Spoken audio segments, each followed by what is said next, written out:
If you want to be successful or run a successful business or raise amazing children and have a great life, you need this episode because understanding how people work, how they communicate, and how to make other people feel amazing so they rise to their greatest self are some of the most important skills that we can actually master. So whether you're a parent, whether you're a friend, whether you're a child, whether you're a manager, or you're a high-level CEO, you need this episode because you will get way further in life if you understand how people work and how to influence them at a deep level. And so today, what I'm going to go over is what I think are the 6 most important principles from the book, How to Win Friends and Influence People by Dale Carnegie. First one is this: be more interested than interesting. I've said this a few times in the podcast before, but one of the things that he says is that you can make more friends in 2 months by being interested in other people than in 2 years by trying to get people interested in you. I want to start here because this is where most people really mess it up. We have been trained through society, through our parents, through everything, especially through like business and through social media and through personal branding and everything, that we need to be interesting, that we need to perform, that we need to achieve in order for people to like us. So we think for people to like us, we need to try to impress them. We need to posture. We need to talk about how cool we are. We need to show how cool we are to other people just so we can try to get them to like us and to earn their love. And we think that if we're impressive, people will then like us. But what Dale Carnegie figured out like 100 years before Instagram came out was that you don't win people over by dazzling them. You win them by seeing them, like really seeing them for who they are. So many people in this world are just dying to be seen and understood by other people. And so let's be honest, like if we're being truly honest here, most people care more about themselves than they do about you. And so you can drop your need to feel like you have to be so impressive and so amazing for other people, and you can get radically curious about another person. And if you do that, you will instantly stand out from a crowd. You will become more magnetic because you're rare. And so you might be the only person, if you think about it, that this week ask them about themselves. Ask them about what they're doing. Ask them and really, really gets interested in them. And if that's the case, that will make them remember you. That will make you stand out. And so you've got to ask them questions that nobody else is asking. Hey, like what's lighting you up right now? What are you most excited about this week? Like what's a challenge that you've been secretly crushing? One of my favorites that a mentor used to say all the time, he would say, tell me your story. Like how did you become who you are? And then he would just sit and listen. And people loved him more than almost anybody else in the company because he was just so interested in you. And so the magic trick of all of this is to ask the question and then shut the hell up. Let them talk. Give them space. Don't interrupt. Don't try to one-up them. Just listen and then ask them to go deeper. Tell me more about that. What else does that mean to you? That sounds amazing. Is there anything else that you're excited about? And allow them to go deeper. That's how you build a real connection with another person. Just remember, people love to talk about themselves. And so try to be interested, not interesting. And we will be right back. Hey, I want to interrupt today's episode to tell you about my sponsor. It is me, myself. If you didn't know, I obviously have some coaching programs outside of the podcast to help you learn and grow and become a better version of yourself. Step-by-step programs and processes to help you become better in your life and create the life that you want. If you want to learn more about it, you can go to coachwithrob.com. Once again, coachwithrob.com. Check it out. And let's get back to the episode. The second principle that I think is important is to give people a reputation to live up to. This one is so good. And in the book, he says, give the other person a fine reputation to live up to. What this means is that you want to speak to them and speak to other people about them with them around in the highest praises that you possibly can about somebody. Especially if you lead a team or you coach people or you have children, you want to speak amazing things about them. If you have children, you want to speak amazing things about them to other people. A lot of times parents will be like, oh yeah, well, Johnny was just being a little bit crazy today and he's being such a bad boy. And then they'll vent to their spouse in front of their child, which is then creating that identity for that child. If you have kids, speak amazing things about them to other people. speak amazing things about them to your spouse. Like my wife and I, we speak very highly of our son to each other. And so we want that to become his identity, because we know that if he hears us speaking about him to each other, that becomes his identity. That becomes what he thinks of himself. So there's definitely never going to be anything that's going to leave our mouths about something he did wrong or a temper tantrum or any of that type of stuff to each other. At least not around him. We can talk about it and we can be honest when he's asleep or when he's in another room, whatever it might be, but not when he's around. And the reason why this is really important is because the psychology behind it shows that people act in alignment with their identity. So if you want someone to rise, you have to speak to who they already are, but at their absolute best. Even if they're not fully living into it yet, you can help them start to put this identity in, which allows them to fully live into it. And it goes back to like Calvin Coolidge has a quote, "I'm not who I think I am. I'm not who you think I am. I am who I think that you think that I am." And so when you speak really great about them to them, or you speak really great about them to somebody else, part of them is going to go, "Oh, she thinks that about me? Like, I must be better than I actually thought." And they will take that on as an identity, and they will act in accordance with their highest self now because you're helping them become that. So you want to speak life into people instead of saying something like, "Oh, you always forget deadlines." Like you could always say something like, "Hey, you're always someone that I've been able to count on to finish strong. That's why I know this project's in good hands." That makes them go, "You know what? I do want to finish strong. I do want to finish on time." You feel the difference between that? Like, "Oh, you always miss deadlines." Versus like, "You're someone who I've always known that I could count on and that always finishes strong. That's why I know you've got this project." Like there's a big difference in that. And so don't focus on correcting behavior, focus on reinforcing an identity. People act in alignment with who they think they are, right? And that's really, really deep. And so you want to talk to them as their highest self that they could possibly be. And you want to talk about them to other people in their highest self. This public praise locks it in. And this is how you can get the absolute best out of people. So that's number 2. Number 3 is to avoid criticism like it's radioactive. Inside of the book, he says, any fool can criticize, condemn, and complain, and most fools do. And so let's be real. People don't respond to negative feedback very well. Like they're not like, "Oh, thank you so much for your brutal honesty. Now that I feel like shit, I'm so inspired." No, that's not what happens. When people feel judged, they actually shut down.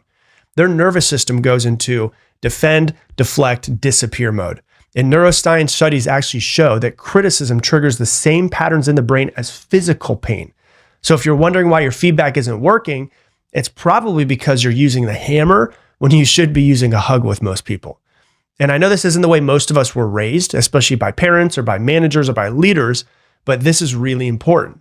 The better way is to start with appreciation, like ease in a little bit more. Say less, but say it with care, right? So it's like, "Hey, I really value the energy that you bring to our team, but there's just one thing that I think could help even more."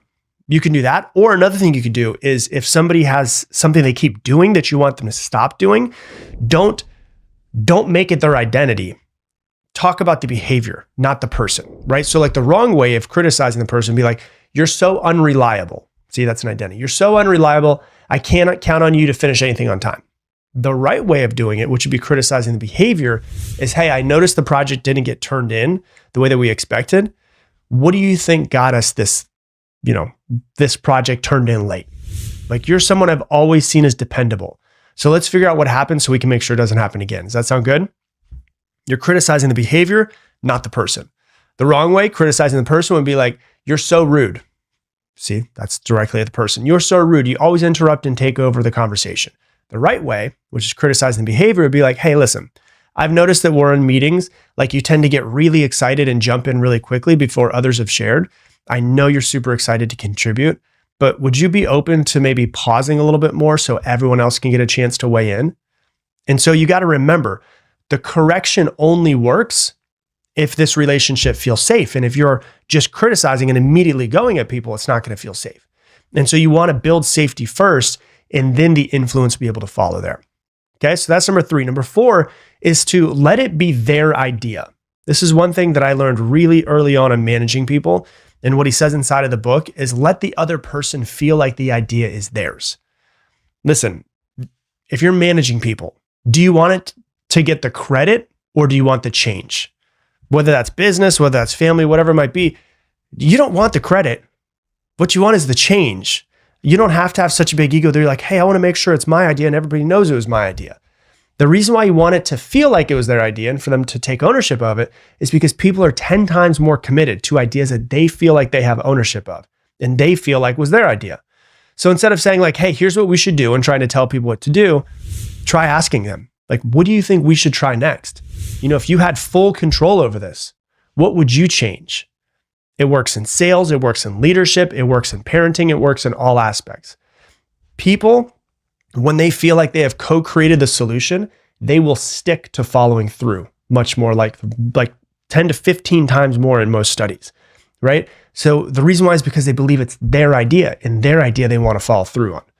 And so the key takeaway is influence isn't about being the smartest person in the room or having to get the credit or having to be the person whose ego gets stroked. It's about the activation of other people's agency. Let them feel like it's theirs. Let them own it. That's how you win long term. Okay, so that's number 4. Number 5 is to say people's name and mean it. This one's super important. And inside the book, he says a person's name is to that person the sweetest sound in any language. Now, it sounds really basic to say somebody's name, right? But how many times have you met someone and then forgotten their name 10 seconds later? Yeah, it happens a lot. And people are like, oh, it's my memory. No, you're not paying attention because you don't care. You're not present. You're thinking about something else. You're thinking about what you need to do. You're thinking about how they look at you. Is there a booger in your nose? How does your hair look? How's your makeup?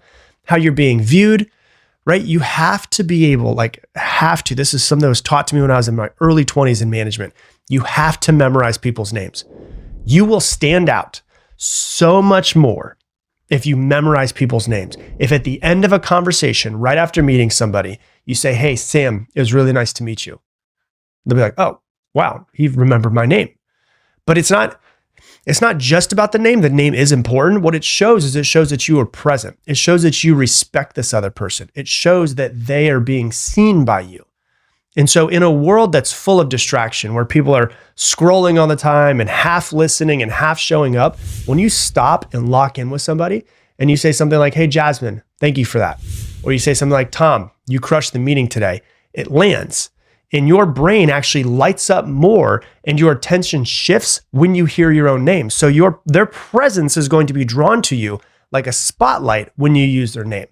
And so this isn't just about politeness. It is obviously polite, but it's rooted in how humans actually personally process meaningful information. And so when you use their name, you get their focus and they actually show that you care, you're present, and you're paying attention. Yes, using names is important, but I would say it's even more important than to be able to show how present you were during the conversation, and remembering their name is a big piece of it. They'll remember how you made them feel much longer than, what you said in a conversation. Okay? That's principle number 5. And then principle number 6 is admit when you're doing it wrong quickly. He says in the book, if you are wrong, admit it quickly and emphatically. There is nothing that builds trust with people faster than humility. Let's be honest, most of us were taught to protect our image in some sort of way. If we did something wrong and then our parents came in and yelled at us, we felt like we had to protect. And so it's a pattern that we learned. And so we learned we need to protect our image. We learned that we never want to look weak. We never want to lose ground. We want to be able to show that we're strong. But the truth is, ego pushes people away. Vulnerability draws people in. So when a leader, whether that's in a family or whether that's in a business, says, hey, I messed up. That's on me. I'm so sorry. It is one of the most disarming, trust-building moves that you can make by taking full ownership for something that you screwed up. Because it tells the other person, hey, you don't need to defend yourself. I'm not here to fight. I'm just here to fix it. It allows other people to put their guard down and to feel safe around you. Because if people feel like they constantly are going to be blamed or that they need to defend, their guard is going to always be up around you. And so it shows, hey, when I'm around him or when I'm around her, I don't need to protect because this person takes full ownership and I know that that's how they operate. It will build so much trust and so much respect if when you screw something up, you take full ownership and you apologize quickly. Strong people own their mistakes. Weak people defend them. Check the news. Check what's going on in the world right now. Tell me who you respect the most and tell me if they're owning their mistakes or if they're defending them, right? In a world where everyone is trying to save face and act like it's not their problem, the person who leads with realness is the person who's going to get the most respect and get most trust from other people. And those are the 6 things I think are the 6 biggest principles that you can take away so that you can earn people's respect and influence them. Number 1, be more interested than interesting. Number 2, give people a reputation to live up to. Number 3, avoid criticism like it's radioactive. Number 4, let it be their idea. Number 5, say their name and mean it. And number 6, when you're wrong, admit it quickly. Hey, thanks so much for watching this video. Based off of what you have been watching on YouTube recently, YouTube is bringing up this video right here, and it thinks that you should watch this one next based off of your algorithm. And if you want to make sure to never miss another podcast episode, go ahead and click that button right there, subscribe, and I'll see you on the next video.